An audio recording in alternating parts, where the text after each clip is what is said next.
El libro del profeta Joel es una corta colección de poemas proféticos que son tanto poderosos como desconcertantes.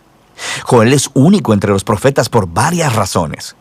Primero que nada, no hay ninguna indicación explícita de cuándo se escribió el libro. Lo más probable es que haya sido en el periodo de Esdras-Nehemías, después del regreso del exilio, porque él menciona a Jerusalén y al templo, pero no parece haber reyes. Otra cosa única es que Joel está claramente familiarizado con otros libros de la Escritura. Él alude o cita a los profetas Isaías, Amós, Sofonías, Nahum, Abdías, Ezequiel, Malaquías e incluso al libro de Éxodo. Y esto está conectado con la última característica única, y es que Joel nunca acusa a Israel de ningún pecado en específico. Así que, como muchos otros profetas, él anuncia que el juicio de Dios viene a confrontar el pecado de Israel, pero nunca dice el por qué. Y probablemente esto es porque Joel asume que, como él, ya has leído los libros de los profetas, así que ya sabes todo acerca de la rebelión de Israel. Ahora, todas juntas, estas tres características nos permiten entender este pequeño y fascinante libro.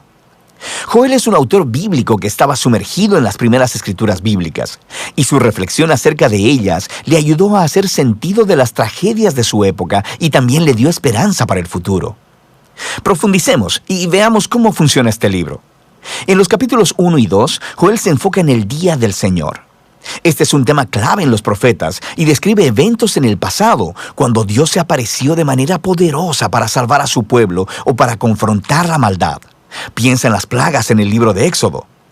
Pero el profeta vio en estos eventos pasados cosas que señalaban a un futuro, cuando Dios confrontaría una vez más el mal que está entre su pueblo, pero también entre las naciones, y traería salvación a todo el mundo.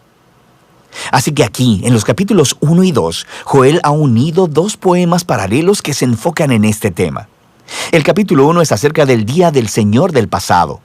Él comienza anunciando un desastre reciente. Una plaga de langostas ha devastado a Israel.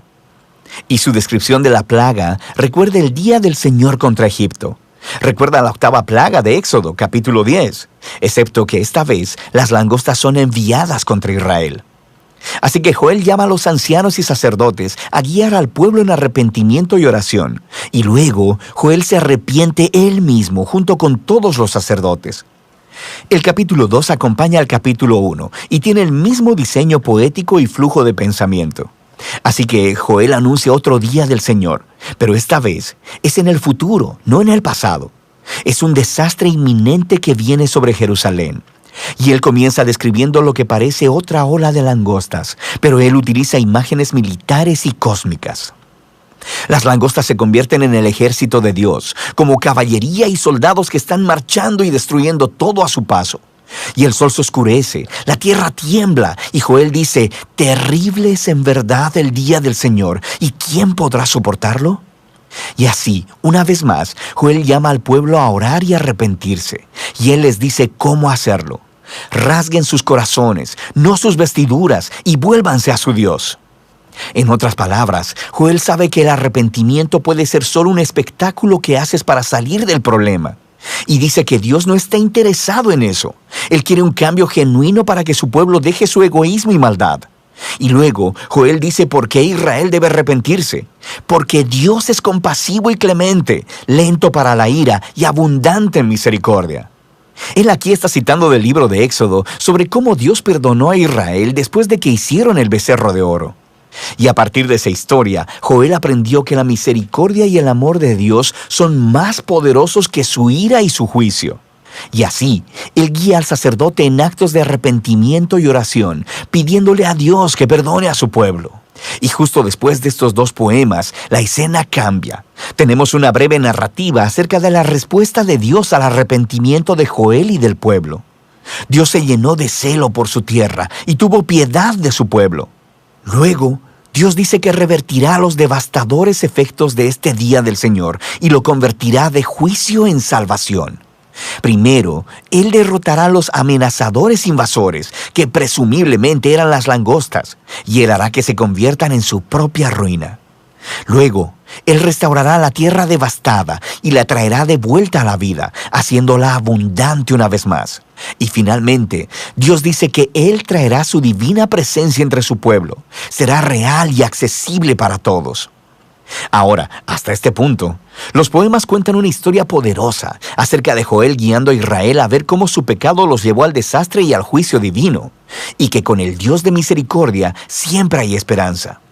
Pero Joel ve en todos estos eventos del pasado una imagen del día del Señor en el futuro. Así que, en la sección final del libro, Joel escribe 3 poemas adicionales, donde la respuesta de Dios se expresa en 3 partes.